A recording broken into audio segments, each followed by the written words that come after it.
La photographie est à peine née, le monde s'émerveille encore de sa capacité à capter une image fidèle du réel, et déjà quelques photographes entreprennent de la détourner pour raconter des histoires, créer des fictions. Une barque transporte le roi Arthur mourant sur une mer démontée, faite de tissu, comme au théâtre, et retouchée à la peinture. Une mise en scène de la photographe anglaise Julia Cameron datant de 1874.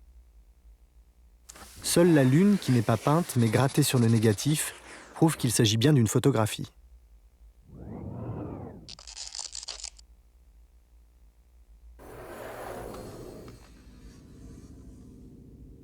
Plus simple mais sans doute plus efficace, l'autoportrait du photographe Bayard qui s'amuse à poser en noyer. C'est un autre type de mise en scène. Ici, c'est bien le véritable corps de Bayard que l'on voit. La fiction naît de l'ambiguïté de l'image. C'est la légende écrite au dos qui fait passer pour un cadavre un homme qui a tout simplement les yeux fermés.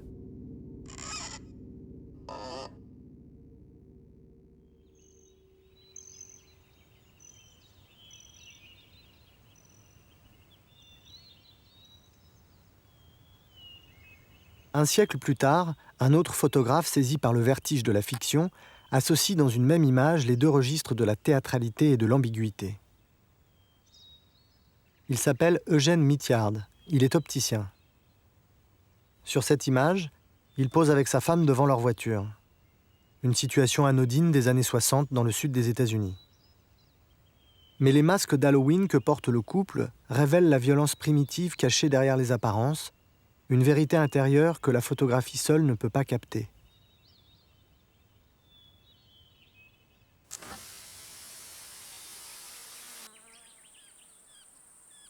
Ce qui frappe, c'est la simplicité de ces mises en scène. Un masque trop vieux sur un corps trop jeune suffit à faire naître un monstre innocent.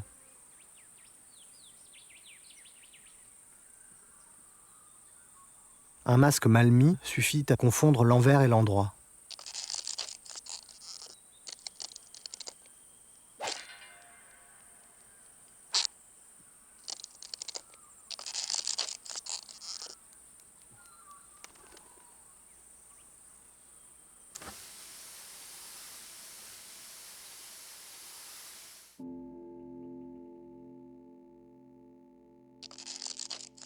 La mise en scène telle que la pratique Mithiard et d'autres photographes des années 60 du XXe siècle cherche moins à raconter qu'à faire apparaître des fantômes et brouiller la notion même de réel. À l'inverse, au même moment, des peintres américains cherchent à se débarrasser de toute subjectivité et peindre des tableaux plus objectifs que la plus objective des photographies. À l'intersection de ce double mouvement de transgression, un portrait d'Andy Warhol, l'hyperréaliste, déréalisé en 3 temps par le photographe Dwan Michals.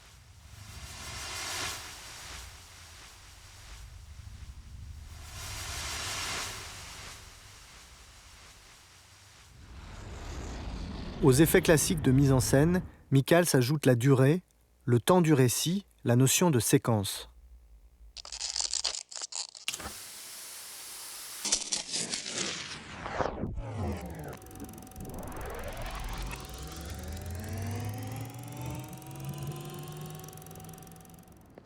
La rencontre fortuite. Une simple scène de rue, dramatisée par une décomposition du temps, comme dans un photoroman.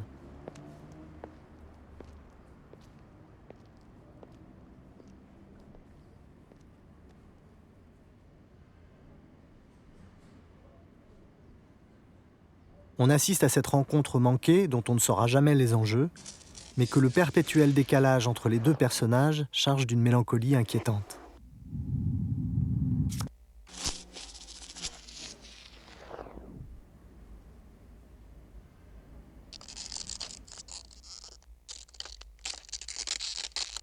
La séquence « Les choses sont étranges » commence dans une banale salle de bain. Mais dès l'image suivante, on tombe dans un univers où plus rien n'est sûr. Est-ce l'homme qui est trop grand ou la salle de bain trop petite ?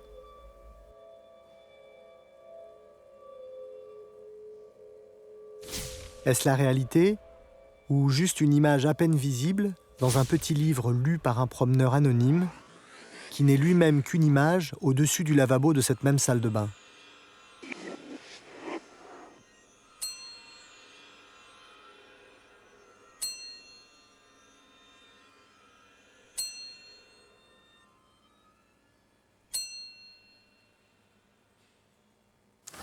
La dernière image reproduit la première. La série se referme sur elle-même, prenant le spectateur au piège d'une histoire sans issue. D'une succession d'images fixes naît un monde imaginaire, celui de la vision intérieure, à laquelle semble s'abandonner Andy Warhol dans cet autre portrait de Duane Michals, Les yeux cachés. Une remise en cause d'une culture photographique sacralisant le regard.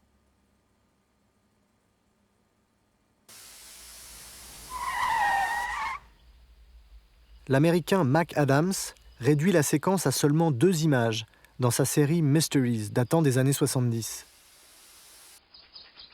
Dans un climat de série B, il montre un début et une fin, un avant et un après.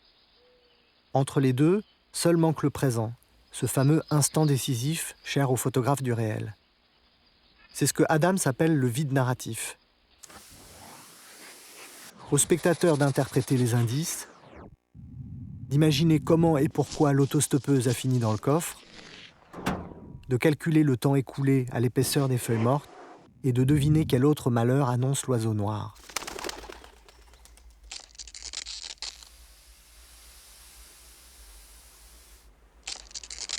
Le mystère des 2 triangles. Un cadavre sur une plage.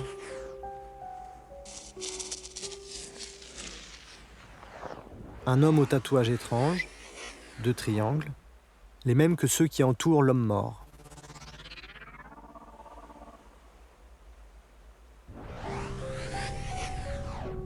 Un couple qui ne se rend compte de rien, en danger peut-être.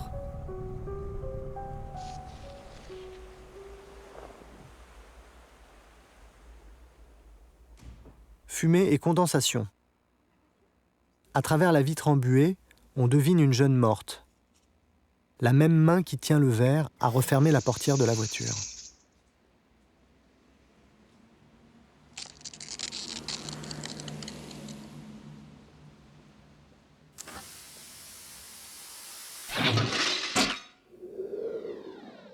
Dans une autre série de la fin des années 90, Mac Adams, passé à la couleur, fait tenir l'énigme tout entière dans une seule image. Un objet design, choisi pour sa surface chromée, devient un miroir déformant dans lequel se reflètent des situations dont la violence contraste avec la perfection froide du revêtement métallique.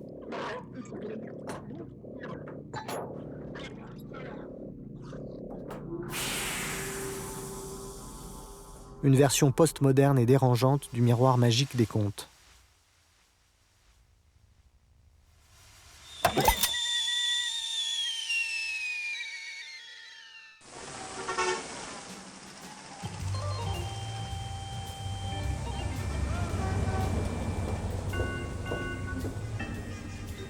La grande référence de ces photographes qui ont grandi pendant l'âge d'or d'Hollywood, c'est le cinéma américain, avec ses fantasmes et ses clichés. Comme ces photographies qu'on affiche dans les devantures des salles de quartier, qu'on appelle stills, images arrêtées. Des photographies de plateau qui cherchent à condenser tout le drame du film en une seule image.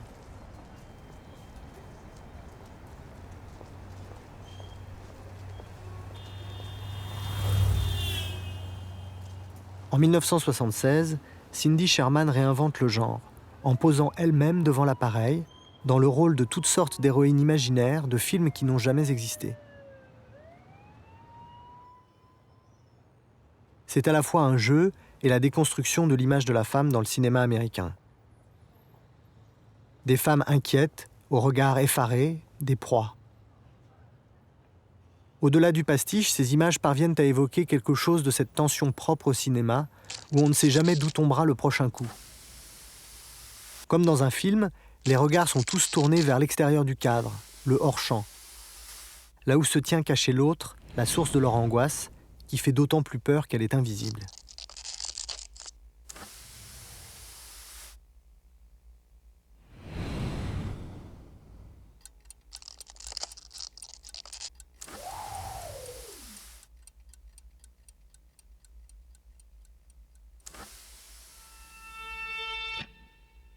Dans les années 80, Cindy Sherman poursuit la même idée, mais en posant dans des images en couleur. L'angoisse intériorisée du noir et blanc fait place à une image crue, une expression physique de l'horreur et de la mort.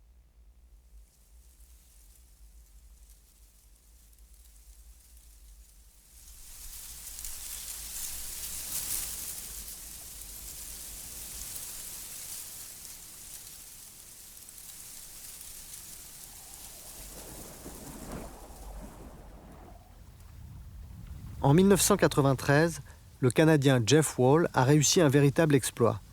Saisir en une seule image les effets d'un coup de vent.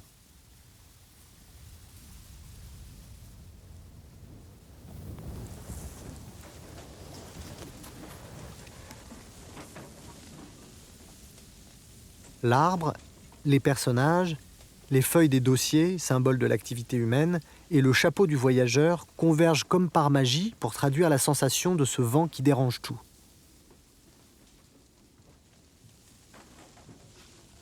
C'est bien sûr une image impossible. Elle a été entièrement scénarisée, puis mise en scène et photographiée élément par élément.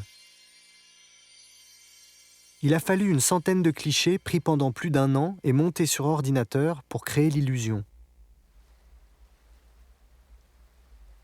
Mais la reconstitution ici est double, car la photo de Jeff Wall s'inspire directement d'une estampe du peintre japonais Hokusai.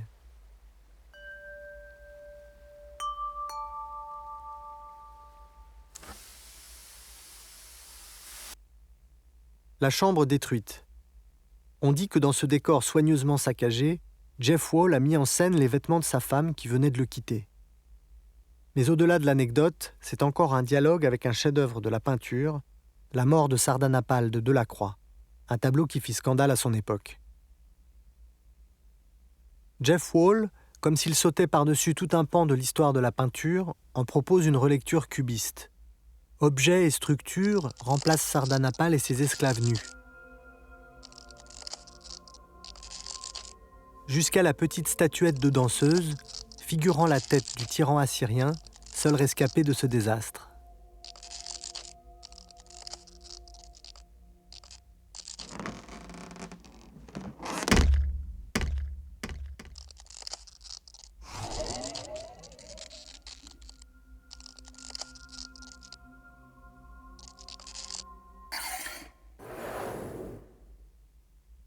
Le dialogue avec la peinture se poursuit dans la présentation même de l'image. Tirée en grand format sur un film transparent, elle est exposée dans un grand caisson lumineux, comme une affiche publicitaire, afin, dit Jeff Wall, de donner à la photographie un rayonnement que la peinture a perdu.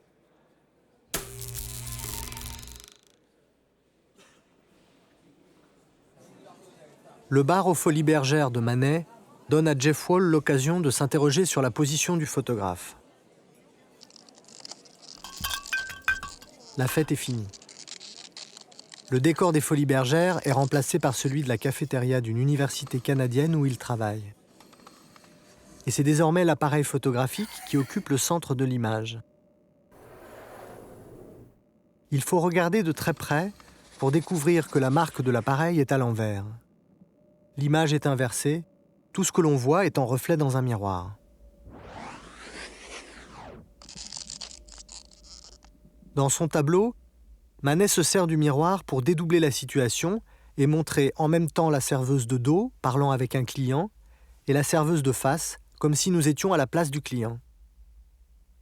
Mais alors que chez Manet, la serveuse se tient réellement devant le miroir, dans la photo de Jeff Wall, le réel a disparu, seul reste le reflet. Il n'y a plus de face-à-face possible.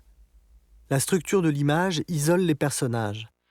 Jeff Wall, lui-même, en photographe, est son modèle, chacun prisonnier de son propre monde.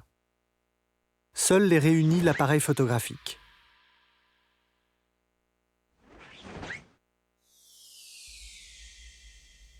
Mais Jeff Wall est aussi capable de dérision. Dans sa grande composition « Le pique-nique des vampires », une réunion familiale nocturne et sanguinaire, allégorie, dit-il, de la ville empiétant sur la campagne, la réflexion conceptuelle fait place à la farce. L'image réalisée comme un tournage de film, avec une vingtaine de figurants prenant la pose et des spécialistes du film d'horreur pour conseiller, ne cherche pas à être belle ou crédible. C'est une débauche parodique, une surenchère d'effets et de clichés qui, par ses excès mêmes, est une vision désenchantée du monde dans lequel nous vivons.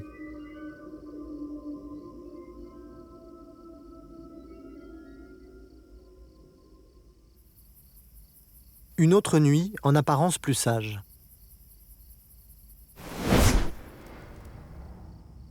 Une comète illumine une fête d'enfants portant des habits d'un autre temps. Dans cette image de Bernard Faucon, seul le paysage est vrai. La comète est une fusée de feux d'artifice et les personnages des mannequins de vitrine, tous des jumeaux, aussi inertes que les 4 chaises que le photographe a soigneusement disposées dans son décor pour structurer l'image.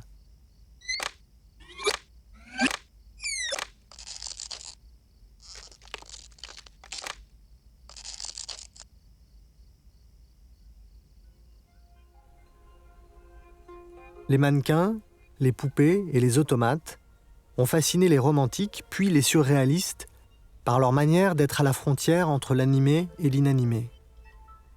C'est sur cette ambiguïté que Bernard Faucon a bâti une série intitulée « Les grandes vacances » où il remet en scène les souvenirs de son enfance. La première communion.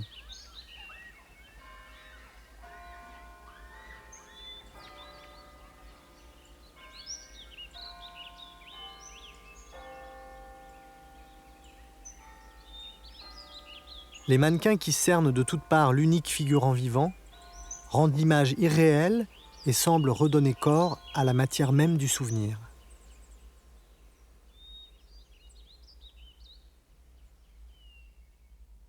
Dans cette autre photographie de la même série, les mannequins sont les gardiens du sommeil et de la mémoire, traçant autour du garçon endormi la figure idéale du carré, qui répond au format carré de la photographie, ce format qui, pour Bernard Faucon, est par excellence celui de la mise en scène, parce qu'il contient et délimite le monde.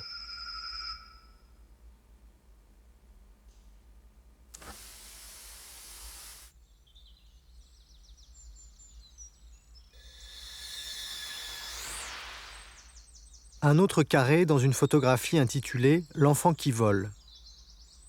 Dans toute leur artificialité assumée, les photographies de Bernard Faucon sont réalisées à l'ancienne, sans trucage numérique.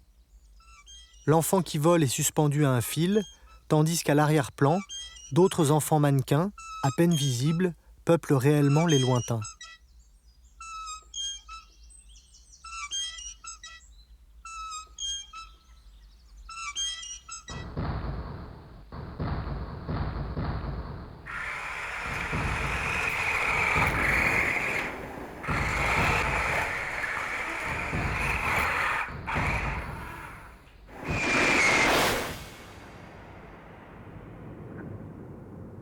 C'est un autre rapport à l'enfance qu'on découvre dans les reconstitutions de combats de la Seconde Guerre mondiale de David Levinthal.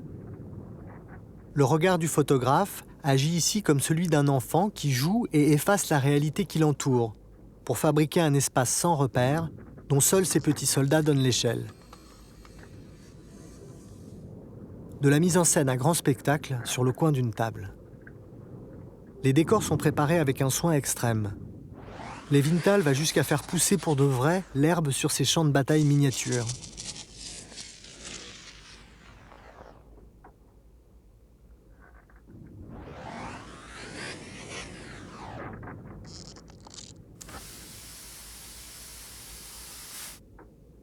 Mais le pouvoir de ces images vient surtout de la façon dont le photographe joue avec le flou, le grain et la surexposition, pour traduire à la fois la sensation de chaos et de confusion du soldat au combat et l'imperfection de ces images prises à la volée, dans l'urgence.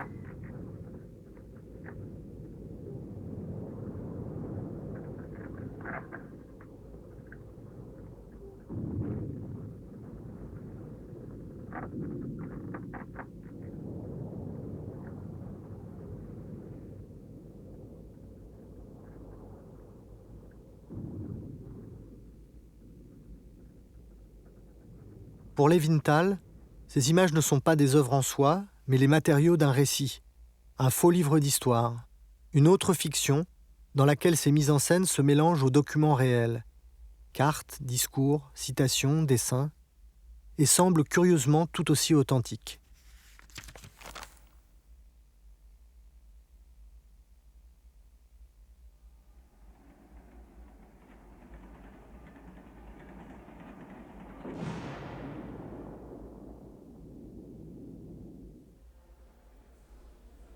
Un portrait tout ce qu'il y a de plus officiel de l'empereur Hirohito, photographié en 1999, alors qu'il était mort depuis 10 ans. Il fait partie d'une série de portraits de gens célèbres du photographe japonais Hiroshi Sugimoto, dont les modèles, morts ou vivants, ont tous en commun de n'avoir jamais posé pour lui.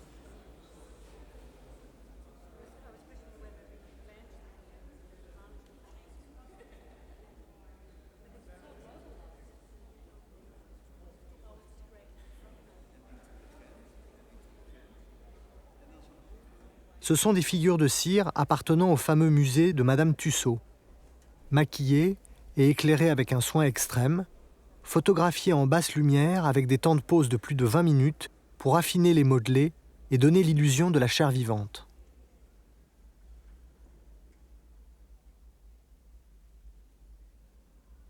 C'est un travail de trompe-l'œil, un piège tendu au spectateur que seule l'image photographique rend possible.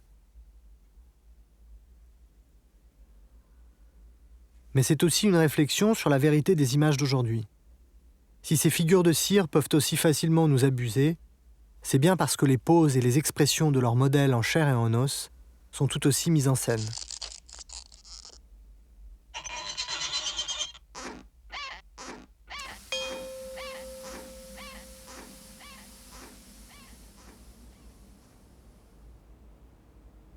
Une cage d'escalier.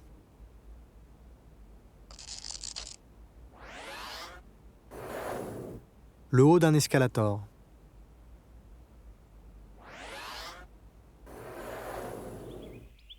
Une façade couverte de lierre.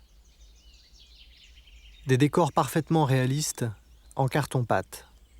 Des leurres, comme chez Sugimoto. Dans ces images, le photographe allemand Thomas Demand prend au mot l'idée que notre réalité est une construction, un artefact, ni plus juste ni plus faux que ces feuilles de papier collées une à une sur une façade dont les fenêtres n'ouvrent sur rien.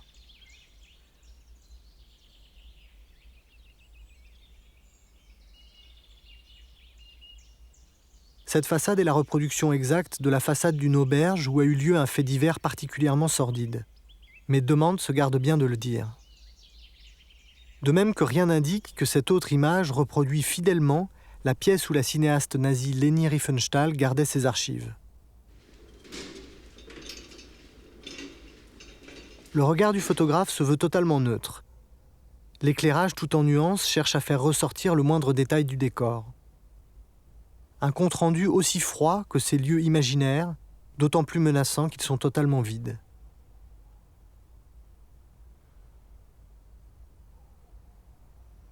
Mais le plus étonnant, c'est qu'il ne s'agit pas ici de petites maquettes, mais de véritables décors construits en plusieurs semaines à l'échelle 1 pour 1 et détruits une fois photographiés.